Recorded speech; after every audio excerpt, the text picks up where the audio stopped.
अच्छा एक बात बताऊं, सत्संग ना करने वाला व्यक्ति गलती करता है तो बात समझ में आती है कि चलो ये तो सत्संग करता ही नहीं, इसे तो कोई नॉलेज है ही नहीं, कोई ज्ञान है ही नहीं।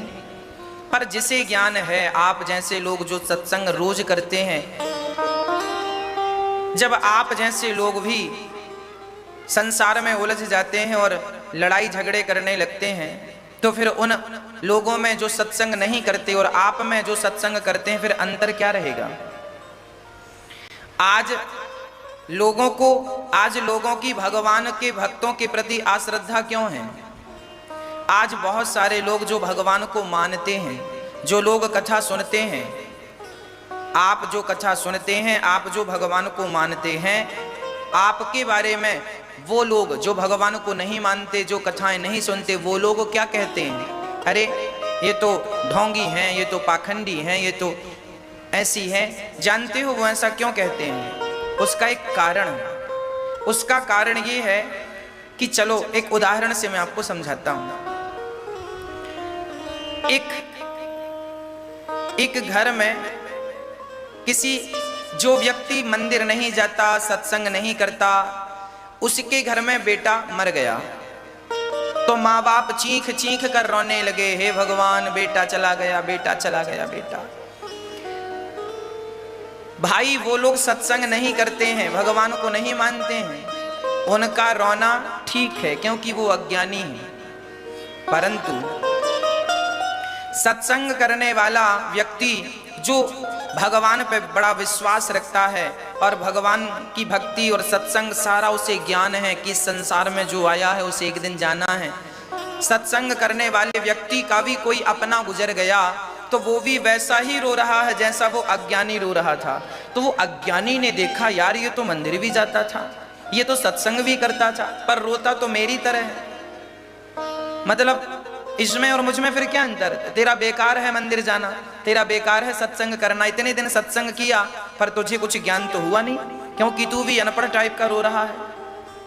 इसलिए आप सत्संगी हैं तो आपको सत्संग होने के बाद आपको ये ज्ञान जो हो जाता है, जो हम ज्ञान की बातें सत्संग के माध्यम से आप तक पहुंचाते हैं, उस ज्ञान को आप चरित्र में उतारें। और जब वो ज्ञान चरित्र में उतरता है तब अनपढ़ लोग जो सत्संग नहीं करते, अज्ञानी लोग, जब वो आपके व्यवहार को देखते हैं कि इन पर तो कोई असर ही नहीं हुआ, आपका नुकसान, जो व्यक्ति भगवान को नहीं मानता उसका नुकसान हो जाए 1 लाख रुपए का तो वो रोता है मेरा तो नुकसान हो गया, पर जो सत्संग करता है उसका भी नुकसान हो गया और वो भी रोए कि हे भगवान मेरा तो नुकसान हो गया। तो वो व्यक्ति जो सत्संग नहीं करता वो पूछेगा, यार तुम तो सत्संग करते हो, रोते तो हमारी तरह हो। फिर वो कहेगा बेकार है तुम्हारा सत्संग करना, हम तो नहीं जाते। इसका अर्थ यह है कि आप जब सत्संग करें, आप जब सत्संग से जुड़ें, ज्ञान आपके अंदर है तो उस ज्ञान को केवल बताने के लिए मत रखिए, उसे अपने जीवन में लागू कीजिए। जो व्यक्ति सत्संग नहीं करता, भगवान को नहीं मानता, उन लोगों से आप ज्यादा समझदार हैं जो सत्संग करते हैं। ठीक है, तो आप समझदारी का परिचय कब देंगे? जब कोई विपत्ति आती है, जैसे 1 लाख रुपए का नुकसान हो गया, तो मूर्ख अज्ञानी आदमी तो रोता है, पर जो जानकार है, वो सत्संग करता है, वो जानता है कि 6 चीजें मेरे हाथ में नहीं है, ईश्वर के हाथ में। देखो सत्संग में क्या सुनने को मिलता, मैं सुनाता हूँ। सत्संग में क्या होता है जरा सुनिए। सुनहु भरत भावी प्रबल, मैं 6 बातें आपको समझा रहा हूँ, जीवन भर काम आएंगी। सुनहु भरत भावी प्रबल, बिलख कहूँ मुनिनाथ, हानि लाभ जीवन मरण यश अपयश विधि हाथ। ये 6 चीजें विधाता के हाथ में हैं। ये आप लोग जान लीजिए, समझ लीजिए और इस बात को समझ करके आनंद से रहा करिए हर हाल में, जैसे रखें राम जी रहना चाहिए। जिंदगी की डोर सौंप हाथ दीनानाथ के, महलों में रखे चाहे झोपड़ी में वास दे। ये सत्संग करोगे तो आपके अंदर का अज्ञान मिटेगा, और अज्ञान मिटेगा तो आपका रोना भी मिट जाएगा। फिर संसार के लोगों की तरह आपका व्यवहार नहीं होगा, आपका व्यवहार अलग होगा। लोग आपसे सीखेंगे कि देखो ये आदमी तो हर हाल में प्रसन्न रहता है, अरे होंठों पे मुस्कान बनी रहे, यही तो सत्संग का फल है। हर हाल में हम मुस्कुराते ही रहें, यही तो सत्संग का प्रभाव है।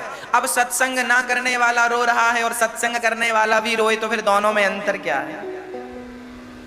इसलिए हानि, यदि हानि हो जाए, कोई प्रकार की हानि हो जाए, तो समझ लेना चाहिए कि वो मेरे वश की नहीं थी, वो होना था हो गई।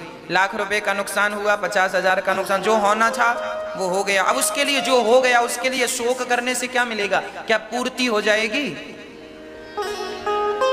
किसी की सोने की चैन गिर गई या किसी ने गले से छीन ली, अब मैया लगी रोने, मेरी तो 5 तोले की सोने की चैन थी, 5 तोले की थी महाराज, 5 तोले की थी, 5 तोले की थी। तो क्या तुम्हारी रोने से वापस आ जाएगी? या तो फिर इतनी महंगी चैन पहनो मत, और पहने हो तो गुम जाएगी। ये तो सत्य है कि जो आपके पास है वो एक दिन मिटेगा, नष्ट होगा। सोने की चैन नहीं, ये तुम्हारे हाथ पांव भी एक दिन काम करना छोड़ देंगे। किस किस बात पे तुम रोने बैठोगे? और रोने बैठोगे तो फिर रोते रहो जीवन भर। या तो सोने की चैन पहनो मत, और पहनो तो दिल बड़ा रखो कि गिर जाए, चोर ले जाए तो हम मुस्कान ही रखेंगे, रोएंगे नहीं। ये सेट कर लो अपने माइंड में। कौन कहता है पहनो? तो पहनोगे तो गिरेगी या चोर ले जाएगा, या सुरक्षा रखो फिर उस चीज की। शरीर में ताकत रखो कि चोर को पकड़ के 2-4 थप्पड़ जमा सको, छीन सको वापस। हानि ईश्वर के हाथ में है। ईश्वर चाहेंगे तो ये सब होगा, नहीं चाहेंगे तो नहीं होगा। हानि लाभ, आज आपको कितना पैसा मिला, कितना लाभ, 1 लाख का फायदा हुआ, 10 लाख का फायदा हुआ आपका, ये लाभ भी आपके वश में नहीं है। भाई आप तो मेहनत रोज करते हैं, पर लाभ तो कभी कभी होता है। एग्जाम तो बच्चों ने कितने दिए, पर कोई कोई एग्जाम निकलता है, लाभ तो कभी कभी होता है। इसका अर्थ यह है कि लाभ तुम्हारे और हमारे हाथ में नहीं है, ईश्वर के हाथ में है। हानि तुम्हारे और हमारे, हम थोड़ी चाहते हैं कि हमारा नुकसान हो, पर कभी कभी हो जाता है। तो ये हानि ईश्वर के हाथ में है, लाभ ईश्वर के हाथ में। हानि लाभ। तीसरा, जीवन, ये जिंदगी ईश्वर के हाथ में है। मैं कब पैदा होऊंगा, क्या खाऊंगा, क्या नहीं खाऊंगा, किस दिन खाऊंगा, किस दिन नहीं खाऊंगा, ये सब विधाता के हाथ में है। और मेरी मृत्यु चौथा, हानि पहला, लाभ दूसरा, जीवन तीसरा, मृत्यु चौथी। जीवन और मृत्यु, जन्म और मरण, ये सब परमात्मा के हाथ में है। कहाँ तुम्हारा जन्म होगा, कब तुम्हें मरना है, जिस दिन हमने जन्म लिया था उसी दिन परमात्मा ने वह डेट भी निश्चित कर दी थी कि किस तारीख को कितने बज के कितने मिनट में तुम्हें मरना है। मेरी मृत्यु की तारीख निश्चित है, हाँ मुझे नहीं पता, ये अलग विषय है। आप लोगों के भी मृत्यु की तारीख बिल्कुल निश्चित है, 1 सेकेंड भी लिखा है कि 5:05 में मरना है। किस तारीख को मरना है ये विधाता की डायरी में लिखा है, मुझे नहीं पता, लेकिन लिखा जरूर है। मेरा जिस दिन जन्म हुआ उसी दिन मृत्यु की तारीख भी निश्चित हो गई। इसीलिए कब आ जाए वो डेट मृत्यु की, जब तक नहीं आ रही है तब तक खूब आनंद से हंस लो, मुस्कुरा लो, परोपकार कर लो, समाज में सेवा कर लो, अच्छाई कर लो। बुराई करने के लिए तो बहुत जन्म पड़े हैं, है ना। तो जन्म और मृत्यु विधाता के हाथ में है। पांचवा, यश। आपका कितना नाम होगा। आदमी सारी जिंदगी, आपने देखा होगा कितने स्टंट करते हैं लोग अपना नाम कमाने के लिए, लेकिन कई बार तो मर जाते हैं स्टंट करने में। आपने देखा होगा कई बच्चे गाड़ी चलाते हैं तो एक चक्का उठा लेते हैं आगे का, बड़ी तेज गाड़ी चलाते हैं, कई बार डिवाइडर से टकरा जाते हैं, मर जाते हैं। वो सब ये क्यों करते हैं? नाम के लिए, कि मेरा भी नाम हो जाए, कि देखो मैं भी इतना बड़ा स्टंट कर लेता हूं। तो ये जो तुम्हारा नाम है ना, ईश्वर की कृपा होगी तो तुम्हारा नाम भी होगा। यश, यश किसके हाथ में है? ईश्वर के हाथ में है। इसीलिए आप अपना कर्म ईमानदारी से करते रहो, अपने आप आपके यश की पताका फहराने लग जाएगी। यश आप अपना चाहते हो तो केवल परोपकार कीजिए, अच्छे काम कीजिए, अपने आप आपका यश होगा, कीर्ति बढ़ेगी। और अपयश, बदनामी, ये बदनामी, कोई कहता है कि फलाने ने हमें बदनाम कर दिया, ना जी, कोई किसी को बदनाम नहीं करता। जब तुम अपने कर्म बिगाड़ लेते हो, जब परमात्मा की नजरों से गिर जाते हो, तो परमात्मा दंड कैसे देता है? परमात्मा किसी को, त्रेता युग में तो राम जी धनुष बाण से मारते थे रावण को, इस कलयुग में राम जी धनुष बाण से नहीं मारते। ज्यादा तुम अभिमान करोगे, ज्यादा तुम गलत काम करोगे तो भगवान थोड़ा सा घुमाएंगे, बदनामी हो जाएगी। ये जो बदनामी है, किसी की बदनामी हो जाए ना तो साहब सबसे बड़ा दुख होता है बदनामी का, बड़ी पीड़ा होती है। तो ये जो नाम है, बदनामी है, ये सब परमात्मा के हाथ में है, मेरे हाथ में कुछ नहीं है। मेरे हाथ में सिर्फ एक चीज है, मैं केवल भगवान का चिंतन करूं, मैं केवल इन हाथों से सेवा करूं, मैं केवल सच्चे मार्ग में चलूं, ये सब मेरे हाथ में है। बाकी 6 चीजें परमात्मा के हाथ में है। पर आदमी उल्टा करता है, नाम जपता नहीं है, पुण्य करता नहीं है, बस मेरा नाम हो जाए। अरे भाई, ये सब विधाता के हाथ में है, उनकी चीजें हैं, उन्हें करने दो, आप क्यों परेशान हो रहे हैं? इसलिए आपको इन चीजों में बिल्कुल परेशान नहीं होना है। भगवत चिंतन करिए, भगवान का नाम जपिए, आपका कल्याण होगा। श्री ध्रुव जी महाराज को उपदेश दिया उनके दादाजी ने, मनु जी ने। हमें भी अपने बच्चों को उपदेश करते रहना चाहिए। आप भी सत्संग करते रहेंगे तो आपका भी दुख कम ही रहेगा। अज्ञानियों की तरह रोया ना करो, अज्ञानियों की तरह पागल ना बना करो। सत्संग करते हो आप लोग, जरा समझदारी से रहा करो। अरे सत्संग ना करने वाले लोग झगड़ा करें तो बात समझ में आती है, पर जो सत्संग करने वाले लोग हैं वो भी झगड़ा करने लगे तो भाई ये तो बिल्कुल समझ के परे है। थोड़ी तो समझदारी होनी, यही तो सत्संग है। पर आज उल्टा होता है, इस कान से सुना, इस कान से निकाल दिया। ऐसा नहीं करना चाहिए। हम सत्संग करें, हम ज्ञान की बातें सुने। ये ज्ञान की जो बातें हैं, सत्संग जो है, ये दूसरों के लिए नहीं है, ये हमारे लिए। हम सुने और हम अपने जीवन में से लागू करें, चरितार्थ करें, उतारें। महाराज जी ने कहा, गुरु जी ने कहा, बेटा सच बोला करो। आपने सुन लिया ना, सच बोला करो। आपने सुन लिया और आगे पेस्ट कर दिया अपने बच्चों, बेटा सच बोला करो। पर खुद का नंबर आया सच बोलने का तो खुद झूठ बोल दिया। तो हमने सुना कि सच बोला करो, पर उस सच को हमने तो अपनाया नहीं। तो उस सच बोलने की बात जो सुनी, उसका अर्थ क्या? सुना तो हमने बहुत कुछ है, पर हमने उसे अपने जीवन में उतारा कितना है, ये बड़ी विडंबना है। एक बात बताओ, एक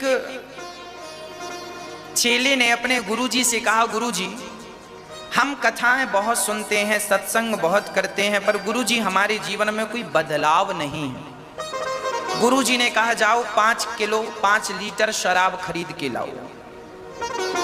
अब शराब खरीद के ले आया चेला। हाँ गुरुजी ले आया, क्या करना है? गुरुजी बोले पियो। अरे गुरुजी हम शराब नहीं पीते। अरे पागल, पीना नहीं है, मुंह पे रख के कुल्ला थूक देना है। मुंह में रखो, कुल्ला कर दो, मुंह में रखो। 5 लीटर शराब तुम्हें मुंह में रख के और थूक देना, कुल्ला करना है। पीना है, थूक देना, पीना थूक देना। हाँ गुरुजी। उसने पिया, थूक दिया, पिया 5 लीटर शराब पी के थूक दिया, कुल्ला कर दिया। गुरुजी ने कहा, नशा चढ़ा? आप बताओ, शराब पी के कुल्ला कोई कर दे तो शराब का नशा चढ़ेगा? बताओ, नहीं चढ़ेगा। उसको गुरुजी ने पूछा, नशा चढ़ा? बोले गुरुजी नशा तो नहीं चढ़ा। गुरुजी ने कहा, बेटा शराब का नशा तब चढ़ता है जब शराब गले के नीचे उतरती है। जब उतरी ही नहीं तो नशा लगेगा कैसे? उसी प्रकार सत्संग अपना प्रभाव तब दिखाता है जब वो अंदर जाए, उतरे चरित्र में। अब सत्संग आपने किया तो बहुत है, पर वो उतरा नहीं आपके जीवन में, आपने उसे लागू नहीं किया, तो कितना भी सत्संग कर लो, क्या फायदा उसका? इसीलिए जो ज्ञान की चर्चाएं हैं वो केवल पड़ोसन को बताने के लिए नहीं है, वो हमारे जीवन में उतारने के लिए। उतारिए। यदि आप इन बातों पे अमल करेंगे तो मैं आपको कहता हूं, आपके जिंदगी का 99% दुख अपने आप मिट जाएगा। बस 1% दुख रह जाएगा, और वो 1% दुख भी इस बात का रहेगा कि प्रभु मेरी जिंदगी बीत रही है, आपका दर्शन नहीं हुआ। यदि आपका रोना भगवान के लिए है तब तो आप जीत गए, और आपका रोना संसार के लिए है तब तो आप ये जंग हार गए। ये मनुष्य का तन पाना अर्थात ईश्वर को प्राप्त करने के लिए प्राप्त करना है। यदि इस शरीर से परमात्मा को पा लिया तब तो मानव जन्म सार्थक है, और यदि नहीं पाया तो फिर हार गए, जंग हम हार गए। तो हमारा सांसारिक दुख मिट जाएगा उस दिन जिस दिन हम ज्ञान को धारण कर लेंगे। ज्ञान बहुत बड़ा प्रकाश है। अरे सूर्य इतना प्रकाशित नहीं है, सूर्य का प्रकाश भी इतना पावरफुल नहीं है जितना पावरफुल ज्ञान का प्रकाश है।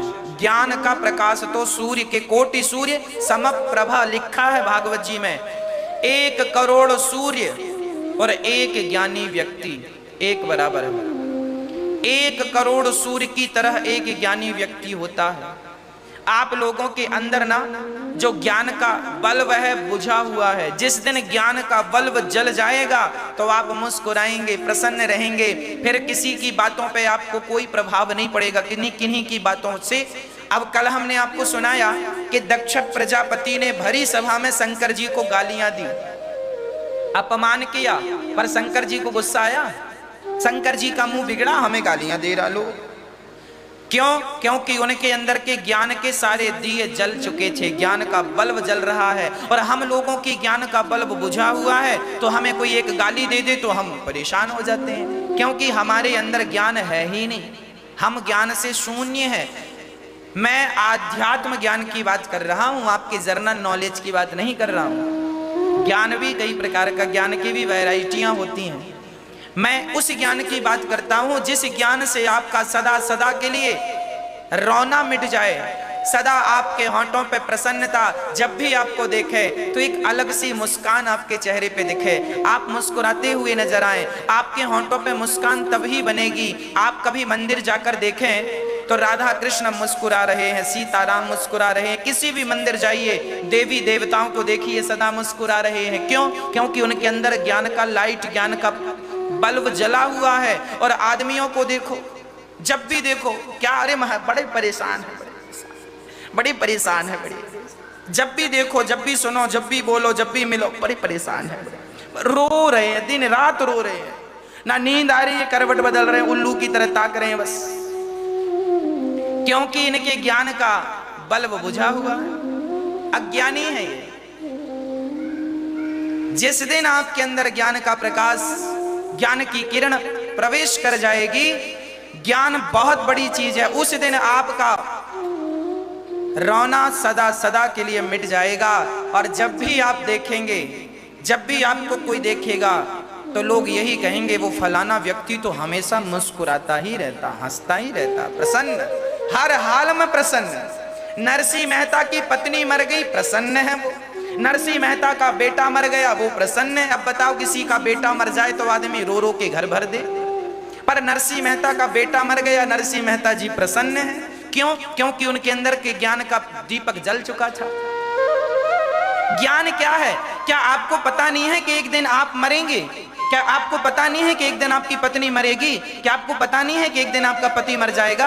अरे सबको सब चीजें पता है, पर फिर भी आदमी अज्ञान में रहना चाहता है, वो ज्ञान की तरफ जाता ही नहीं है। क्या करें? नरसिंह मेहता की पत्नी मरी, बेटा मर गया जवान। किसी ने कहा, नरसिंह जरा रो तो लो, सब रो रहे हैं, तुम्हारा जवान बेटा मरा, तुम रोते नहीं हो। नरसिंह जी बोली, रोना, नरसिंह जी बोले, रोना किस बात का, ये तो भगवान की कृपा है। कृपा कैसी है? बोले, अभी तक मुझे बच्चे को संभालने के लिए थोड़ी सी जिम्मेदारी थी, परमात्मा ने मुझे उस जिम्मेदारी से मुक्त कर दिया।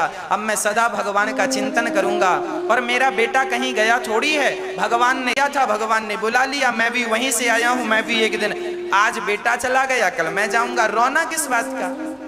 ये देखो, ज्ञान इतनी सी बात कह के सुखी हो जाता। अज्ञानी आदमी को समझाते रहो, ये भाई, अब कोई अज्ञानी रो रहा, उसे समझाओ, सुनो मत रो, होनी है, जाना तो पड़ता है, नहीं नहीं, हमारे साथ ही क्यों गलत होता, हमारी हमारी। अरे हमारी हमारी क्या, सबके साथ होता है। कौन है ऐसा जो नहीं मरता, बताओ? सबको मरना है। मरने से सब जग डरा, मेरे मन आनंद, कब मरी हूं कब बैठी हूं पूर्ण परमानंद। कबीर दास जी कहते हैं, हे भगवान मैं तो मौत का इंतजार कर रहा हूं। कबीर दास जी से किसी ने कहा, तो मौत का इंतजार क्यों कर रहे हो? अरे बोले, जब मरूंगा तभी तो भगवान से मिलूंगा। भगवान से मिलने के लिए तो ये शरीर पर्याप्त नहीं है ना, छोड़ के दूसरा शरीर मिलेगा, उस शरीर से भगवान को पाएंगे। ये भगवान की खेती है भैया। किसान खेत में गेहूं बोता है, खाद डालता है, पानी डालता है, पालता है, उस समय आने पे किसान खुद फसल को काट लेता। उसी प्रकार ये परमात्मा की खेती हो तुम और हम। हमारा जन्म हुआ, खाओ पियो मौज करो और बस एक दिन चले जाओ, पर हंसते हंसते जाना। कबीरदास जी कहते हैं, कबीरा जब पैदा भये जग हंसे हम रोए। हम जब पैदा हुए थे तो सब हंस रहे थे, बेटा हुआ बेटा हुआ, और हम तो कह कह करके रो रहे थे। हम रो रहे थे और दुनिया हंस रही थी। अब कुछ ऐसा कर जाना कि हम तो हंसते हंसते जाएं और दुनिया हमारे नाम पर रोए कि बड़ा भला व्यक्ति चला गया। वाह! आप भी जब मरना तो जरा हंसते हंसते मरना। भगवान हर मंदिर में बैठकर मुस्कुरा रहे हैं, आप भी हर जगह मुस्कुराया करो। जिंदगी में जिंदगी का राज पाना चाहिए, जिंदगी में जिंदगी को मुस्कुराना चाहिए। जिंदगी में जिंदगी की शर्त पूरी ना हो तो जिंदगी को जिंदगी से रूठ जाना चाहिए। हम तो कहते हैं हर हाल में हर ख्याल में मुस्कुराया करो, प्रसन्न रहा करो। आना जाना ये कोई आज से शुरू नहीं हुआ। जिस दिन से पृथ्वी बनी उस दिन से आना जाना, कितने बार हम गए कितनी बार हम आए, ये कोई आज का नियम थोड़ी है। जड़ भरत जंगल में गए थे सब छोड़ छाड़ करके, एक मृग से मोह कर लिया।